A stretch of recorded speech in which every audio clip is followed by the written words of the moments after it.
Hello everyone, நம்ம இந்த வீடியோவில் என்ன பார்க்க போகிறோம் அப்படின்னா 8051 மைக்ரோ கண்ட்ரோலர் பார்க்க போகிறோம். இதோட 8 பிட் அடிஷன் அண்டு சப்ராக்ஷன் பார்க்க போகிறோம். எது வச்சு அப்படின்னா ஏஆர்எம் யூஸ் பண்ணி பார்க்க போகிறோம். ஃபஸ்ட்டு நம்ம ப்ரோக்ராம் போகிறதுக்கு முன்னாடி ஏஆர்எம் அப்படின்னா என்னென்னு பார்ப்போம்.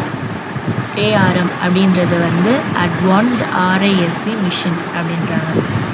அந்த ஆர்ஐஎஸ்சி ஆர்கிடெக்சர் நம்மளுக்கு எப்படி பெர்ஃபார்ம் பண்ணோம் அப்படின்னா, நம்ம ஒரு இன்ஸ்ட்ரக்ஷன் கொடுத்தோம் அப்படின்னா அது ஒன் சைக்கிள்லேயே சிம்பிளாகவும் ஃபாஸ்ட்டாகவும் எக்ஸிக்யூட் பண்ணி ரிசல்ட்டை கொடுத்துரும்.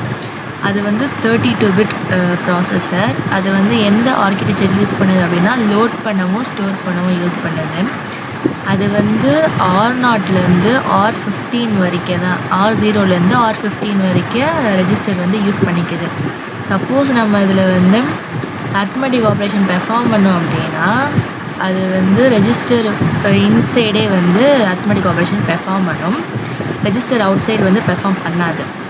அதுக்கப்புறம் எதுக்கு நம்ம 8 பிட் நம்பர் யூஸ் பண்ணுறோம் அப்படின்னா சென்சார், டைமர், கண்ட்ரோல் யூனிட்ஸ் இதெல்லாம் some embedded system. Embedded system இந்த மாதிரி சென்சார், டைமர் அண்ட் கண்ட்ரோல் யூனிட்ஸில் சின்ன டேட்டா சைஸ் சின்னதாக இருக்கும். அதனால் மோஸ்ட்லி எல்லாருமே 8 பிட் நம்பர் யூஸ் பண்ணுவாங்க காமனாக. அதை நம்ம ரியல் டைம்லேயே பார்க்கலாம். ரியல் டைமில் எதில் பார்க்கலான்னா டெம்பரேச்சர் சென்சார் பார்க்கலாம், நம்ம வாட்சில் பார்க்கலாம், மோட்டார் கண்ட்ரோலில் பார்க்கலாம். நெக்ஸ்ட்டு டிபிடிஆர். டிபிடிஆர் எதுக்கு நான் இப்போ சொல்கிறேன்னா, இது நம்மளோட அடிஷன் அண்ட் சப்ராக்ஷன் ப்ரோக்ராம் நம்ம யூஸ் பண்ணுவோம். டிபிடிஆரோட மீனிங் என்ன அப்படின்னா டேட்டா பாயிண்டர் ரெஜிஸ்டர், அப்படி தான் அதோட மீனிங். டிபிடிஆர் மொத்தம் 16 பிட் ரெஜிஸ்டர். அது 16 பிட் ரெஜிஸ்டர் எதுக்கு யூஸ் பண்ணுறோம் அப்படின்னா, நார்மலாக 8 பிட்னால் நம்மளால் கொஞ்சம் டேட்டா மட்டும் தான் ஸ்டோர் பண்ண முடியும். அதுவே 16 பிட் ரெஜிஸ்டர் அப்படின்னா நம்மளால் நிறையா டேட்டா ஸ்டோர் பண்ண முடியும். நார்மல் ரெஜிஸ்டரில் R0லேருந்து R7 வரைக்கும் தான் இருக்கும், அதாவது 8 பிட் ரெஜிஸ்டரில். அதுவே மைக்ரோ கண்ட்ரோலரில் டிபிடிஆரில் எவ்வளோ இருக்குன்னா 64 KB வரைக்கும் நம்மளால் மெமரி அட்ரஸை ஸ்டோர் பண்ண முடியும். அதே மாதிரி இது பிக் மெமரி அட்ரஸ் அப்படின்னு சொல்கிறாங்க. எதுக்கு நம்ம டிபிடிஆர் தேவை அப்படின்னா external memory ROM, RAM random access மெமரிக்கெல்லாம் பெரிய டேட்டா தேவைப்படும். டேட்டா ஸ்டோர் பண்ணுறது ஸ்பேஸ் தேவைப்படும். ஸோ அதனால் நம்ம டிபிடிஆர் யூஸ் பண்ணலாம். நார்மலாக நம்மளோட ரெஜிஸ்டர் லார்ஜ் டேட்டாவை ரீட் பண்ணவும் ரைட் பண்ணவும் முடியாது. ஆனால் அதுவே டிபிடிஆர் ஈஸியாக ரீட் பண்ணவும் ரைட் பண்ணவும் லார்ஜ் டேட்டாவை முடியும்.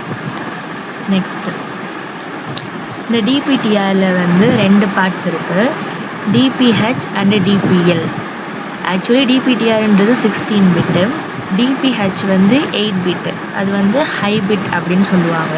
டிபிஎல்ன்றது லோ பிட், அது 8 பிட். இது ரெண்டும் சேர்த்து தான் 16 பிட்டு. இப்போ நம்ம எக்ஸாம்பிள் பார்ப்போம். 1 2 3 4H அப்படின்னு இருக்குல்ல, இது 16 பிட் ரெஜிஸ்டர். ஆக்சுவலி இதில் டிபிஹெச்ன்றது 12. ஏன்னா ஃபஸ்ட்டில் இருக்கிறது தான் எப்பயுமே ஹை பைட் அப்படி சொல்லுவாங்க, அடுத்து செகண்டில் இருக்கிறதா லோ பைட் அப்படி சொல்லுவாங்க. அதனால் 34 டிபிஎல் லோ பிட்டாக இருக்குது, 12 ஹை பைட்டாக இருக்குது. ஹச்ன்றது ஹெக்ஸாடெசிமல்.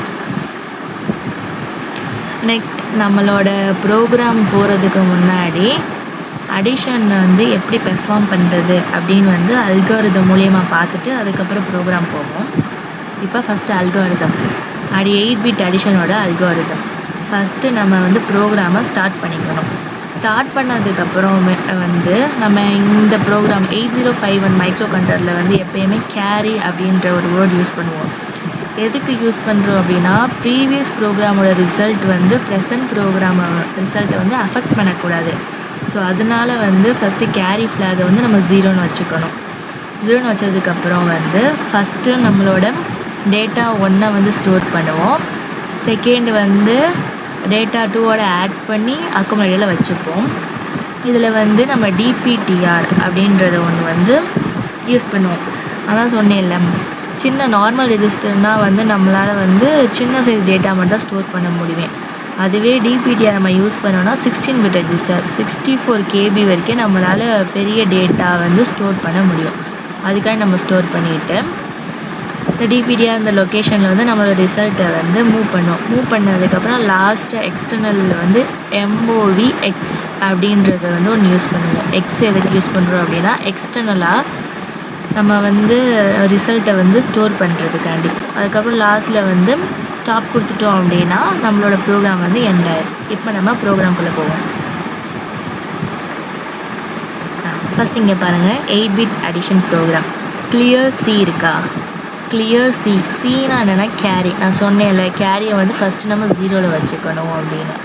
அதனால் வந்து கேரி வந்து 0 பண்ணியாச்சு. இப்போ நம்ம அடிஷன் பண்ணுறதுக்கு 2 டேட்டா தேவை. ஸோ டேட்டா 1 எடுத்து நான் அக்குமுலேட்டரில் மூவ் பண்ணிக்கிறேன். நெக்ஸ்ட்டு டேட்டா 2 எடுத்து டேட்டா 1ஓட ஆட் பண்ணி அக்குமுலேட்டரில் அந்த ரிசல்ட்டை வச்சுக்கிறேன். ரிசல்ட்டை வச்சதுக்கப்புறம் நான் இங்கே வந்து ஒரு மெமரி யூஸ் பண்ணுறேன். அதாவது 16 பிட் பைட் மெமரி வந்து யூஸ் பண்ணுறேன். அது என்னன்னா 4500 அப்படின்றதான் என்னோடய 16 பிட் மெமரி. இதில் 45ன்றது வந்து டேட்டா பாயிண்டர் ஹை, 00ன்றது டேட்டா பாயிண்டர் லோ. இது ரெண்டுமே சேர்த்து வந்து 16 பிட் அப்படின்னு சொல்கிறாங்க. இந்த மெமரியில் வந்து என்னோடய ரிசல்ட்டை வந்து டிபிடிஆருக்கு மூவ் பண்ணுறேன். லாஸ்ட்டு என்ன பண்ணுறேன் அப்படின்னா MOVX at DPTR A. Result வச்சுருக்க மெமரியை வந்து டிபிடிஆர் அப்படின்றதில் வந்து மூவ் பண்ணுறேன். என்னோடய அட்ரஸ்க்கு வந்து மூவ் பண்ணுறேன். இப்போ அக்குமுலேட்டரை வந்து டிபிடிஆருக்கு மூவ் பண்ணுறேன். லாஸ்ட்டாக என்னென்னா ஜம்ப் லூப்பு. ஏன் ஜம்ப் லூப் கொடுக்குறேன் அப்படின்னா நம்மளோட 8051 மைக்ரோ கண்ட்ரோலரில் வந்து ஆல்ட் அப்படின்றது வந்து நம்மளில் இல்லை. ஸோ அதனால் வந்து ஷார்ட் ஜம்ப் லூப் அப்படின்றத கொடுக்குறேன். இது கொடுத்தா நம்மளோட ப்ரோக்ராம் வந்து கண்டினியூட்டாக எக்ஸிக்யூட் ஆகிட்டே இருக்கும் அப்படின்றது தெரிஞ்சுக்கோங்க. நெக்ஸ்ட்டு வந்து சப்ராக்ஷன் போகிறோம். சப்ராக்ஷன்லேயும் அதே மாதிரி தான். அடிஷனுக்கும் சப்ராக்ஷனுக்கும் நம்ம சேஞ்ச் பண்ண போகிறது வந்து அந்த ADDயில் இருக்கிற இடத்துல வந்து நம்ம சப்ராக்ட் போட்டுட்டு அதுக்கப்புறம் நம்மளோட மெமரி அட்ரஸை வந்து சேஞ்ச் பண்ணால் போதும். இப்போ டேரெக்டாக இதுக்கு போவோம், ப்ரோக்ராமுக்கு. ப்ரோக்ராம் பார்த்தீங்கன்னா தெரியும் 8 பிட் சப்ராக்ஷன் கிளியர் சி. இங்கேயுமே ஒரு ப்ரோக்ராம் செய்கிறப்பையும் நம்ம வந்து கேரியை வந்து கிளியர் பண்ணணும். இங்கே சப்ராக்ஷன் சொல்கிறப்ப வந்து நம்ம பாரோ வரும். எப்போயுமே சப்ராக்ஷனில் பாரோ வரும். ஃபஸ்ட்டு வந்து சப்ராக்ட் பண்ணுறதுக்கு 2 டேட்டா தேவை. டேட்டா 1 எடுத்து அக்குமுலேட்டர் மூவ் பண்ணிட்டேன். செகண்டு வந்து டேட்டா 2 வந்து டேட்டா 1ஓட சப்ராக்ட் பண்ணி ஏல வந்து அந்த டேட்டா அக்குமுலேட்டரில் வந்து டேட்டா இருக்குது. இங்கே வந்து நான் ஒரு மெமரி அலோகேட் பண்ணுறேன் 4600.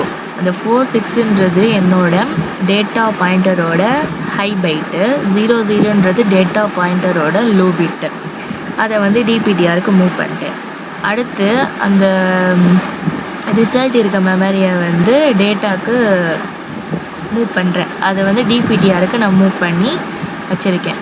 லாஸ்ட்டாக வந்து ஷார்ட் ஜம்ப் லூப் கொடுக்குறேன். இது வந்து கண்டினியூஸாக வந்து அந்த பெர்ஃபார்ம் பண்ணிக்கிட்டே இருக்கும் நம்ம கொடுத்த ப்ரோக்ராம். நெக்ஸ்ட் அவ்வளோதான். தேங்க்யூ.